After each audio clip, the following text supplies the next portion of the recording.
interview will investigate 4 of Cuba's major industries: healthcare, oil, tourism, and agriculture, in order to determine the impacts historically as well as what can be expected for Cuba's future. Next up, we have J.P. Wentz in the studio today, shedding some further light on Cuba's past, economically speaking. So J.P., what can you tell me about, or how can you define Cuba's past, economically speaking? Well, Chloe, the first thing you need to do when defining an entire nation's economic history is to define a timeline and define industries. We've already spoken a bit about the 4 main industries in question, namely tourism, oil, healthcare, and agriculture. So next is the timeline. To be totally honest, the specifics of this depend on the industry, but generally speaking, modern economists trace Cuba's current economic status to the middle of the 20th century, circa the Cuban Revolution. For the sake of our argument, we then trace this up until about the year 2005. Could you please tell us more, JP, about the past of Cuba's tourism industry? First, one must understand that prior to the Cuban Revolution, and consequent communistic system of government and the Cuban embargo of the United States, Cuba had a successful booming tourist industry. This is because of the many restrictions placed upon wealthy Americans during Prohibition, meaning many of America's rich took their gambling and drinking to the closest and most tourist-friendly nation, namely Cuba. However, Cervinho and Cubillo noted in 2005 that after the rebellion in 1959, tourism dropped to about 61,000 visitors in 1960, then only about 4,000 in 1961, and then leveled off much of the decade afterwards at about 3,000, particularly after Kennedy's update to the Trading with the Enemy Act in July of 1963. For over 2 decades, Cuba heavily relied upon the Soviet Union for economic support, but in the late 1980s and early 1990s, with the impending fall of the Soviet Union in sight, Cuba was forced to identify its strongest independent industries.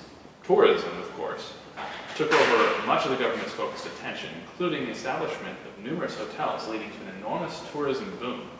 Khrushchev, Penthorne, and Latour reported in 2007 that in 1989 the country had about 300,000 visitors, and in 1993 about 600,000. This growth, led primarily by Canadian and European tourists, continued into the turn of the millennium. Very interesting. Now, what about the oil industry? What can you tell us about, the past in terms of oil specifically? The oil industry has a little bit of a trickier history in Cuba. While Cuba seems to have the potential for offshore drilling, of course, the country's never really been much of an exporter. In fact, historically, they've exhibited really themselves as more of a net importer of the substance. For example, during the height of communism, the Soviet Union subsidized many of the products being imported by Cuba. In particular, they offered oil at a price that was so low, it actually accounted for 99% of Cuba's imports in 1988. It actually accounted for about 3 times the amount of energy produced domestically, according to Perez Lopez in 1992. According to the same source, though, while the Cuban embargo was actually intended to hurt Cuba's economy, even though Cuba could not produce 3% of the energy required in the late 1960s, the Soviet Union made up a massive difference in the following decades by bartering primarily for Cuba's large sugar output. All of this collapsed, of course, with the Soviet Union, bringing the country into a massive decline in oil consumption due to lack of supply. What exactly do you mean by this? Well, following the passage of the Cuban embargo, Cuba found itself unable to procure the medical supplies and equipment it once imported from the United States. Now, whether in spite of this or because of this is not entirely clear, but the Cuban government actually placed much emphasis upon this sector's development, with rather surprising success considering its economic circumstances at the time. Because of universal access to primary health services and rationing, a highly educated population, preferential access to scarce goods for women and children, the mortality rate for women and children lowered to an all-time low prior to 2000 and appeared to continue to improve even as medical shortages persisted due to a lack of supply. And when it comes to healthcare, can you shed some light on that for us? Now, although very different in nature from Cuba's tourism industry, its healthcare sector has historically displayed markedly greater success than many other sectors. However, this is not necessarily measured purely economically as much as it is pragmatically. How about agriculture? And I know that's a big, one of the main industries in Cuba, and how does that fit in terms of the past? As the final section, agriculture provides a little bit of a more interesting history. Now, prior to Fidel Castro's revolution in 1959, as I mentioned before in the oil section, sugar was by and large Cuba's largest export, with the United States representing more than a 50% interest in the industry. Now, this, of course, was just according to Perez Stable in 1993. However, while massive exports increased domestic Cuban wealth in certain areas, it also introduced unemployment because of the harvest cycle and a complete dependency upon its cooperating importing nations. As dependency grew and demand for sugar diminished abroad, the country's economy faced further problems exacerbated by the Cuban embargo later. Now, following the embargo, Cuba was simply unable to produce the sheer amounts of sugar it needed to export. While the embargo reduced the amount it was able to sell, it was furthermore unable to sell everything it needed. This meant that it had to export even more for healthy economic growth. And as mentioned earlier, this led to a bartering system with the Soviet Union that greatly benefited the country, but was ultimately unsustainable, as witnessed in the Soviet Union's collapse. As this transition began to occur, Cuba found itself unable to feed its own people without a steady inflow of food from its neighbor, the United States, of course, after the embargo. This led to citizens beginning their own urban gardens, smaller scale and generally family-run ventures for the purpose of self-sufficiency. Ultimately, this gained government approval and became the country's own agriculturally domestic route to self-sufficiency up and through the early 2000s. Thank you so much for joining us, DJ, another one of our economic specialists when it comes to embargoes in Cuba. We would like you to shed some further light on what is happening currently in Cuba, the present situation, because in order to even look further to the future, we need to see what's happening right now. And so could you shed some further light on tourism and what's going on right now with tourism? As far as the tourism industry goes, it has greatly improved in the past few years. It's continuing to improve more, especially with increased business from Canada, Europe, and other South American countries.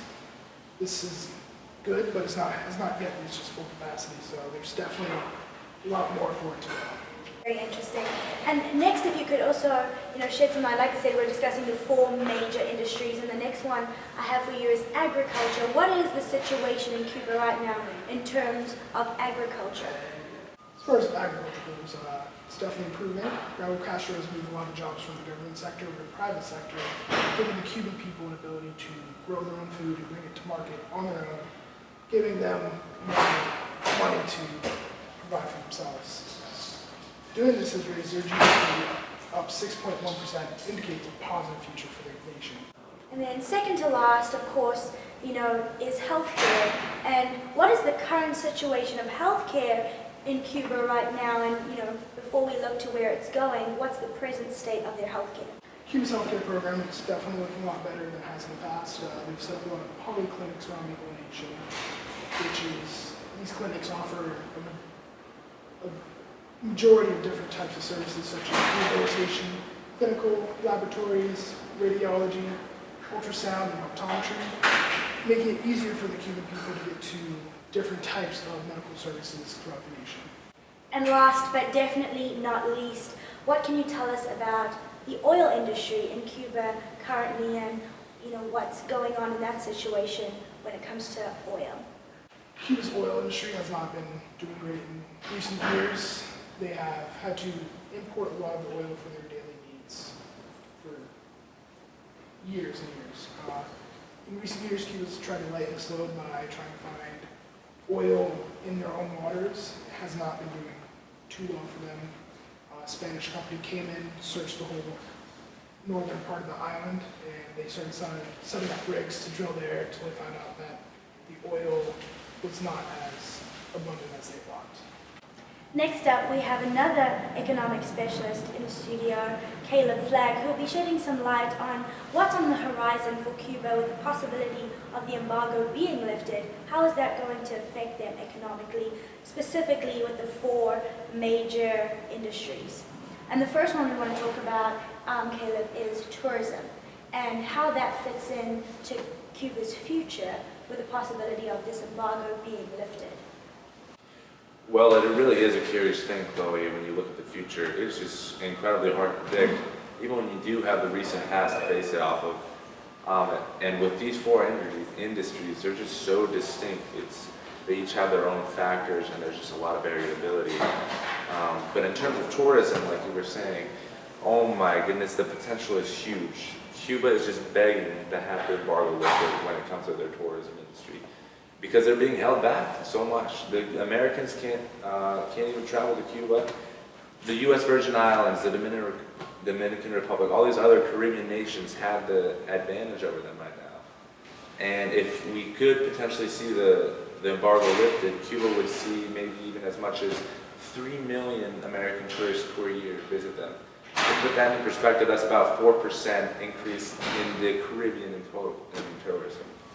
Very interesting. And how do you think the U.S. will respond to that? Yeah, in the U.S., they're showing signs of wanting to lift it too. Obama recently said he wanted to make travel to Cuba a lot easier. Specifically, when a tourist returning from Cuba is now allowed to bring $400 back in value. Yeah, $100 in alcohol. Yeah. So stay thirsty, my friends, as Dos Equis would say. Not only is it Obama, there's also, the private U.S. airlines, like look at JetBlue, is trying to make stops into Cuba a reality. They're looking to expand their horizons. Unfortunately, as of 2015, as of right now, it's not happening that way, but hopefully in the near future. Now, when it comes to Cuba's future in terms of oil, can we expect the same high hopes that we have for tourism in the oil department? So when looking at another industry, oil, it's not as bright, unfortunately.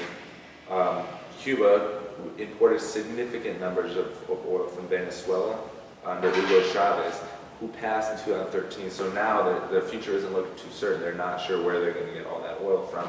They're looking at the United States, but unfortunately, Repsol, a Spanish petroleum company, invested in rigs in the Cuban waters, had to forego those plans because there just wasn't commercial quantities of oil there. And so that really discouraged ExxonMobil, the U.S. company who was looking at investing into the Cuban waters, from going through with those plans.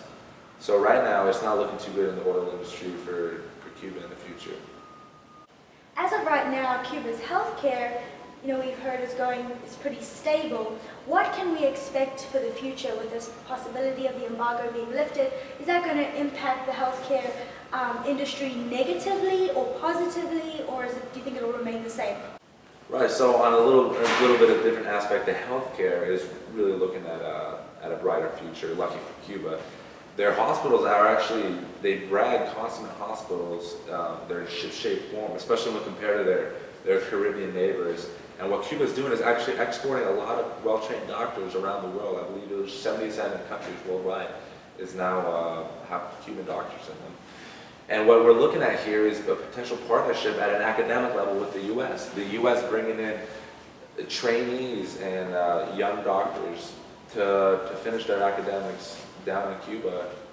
And with the embargo being lifted, that would really ease the travel.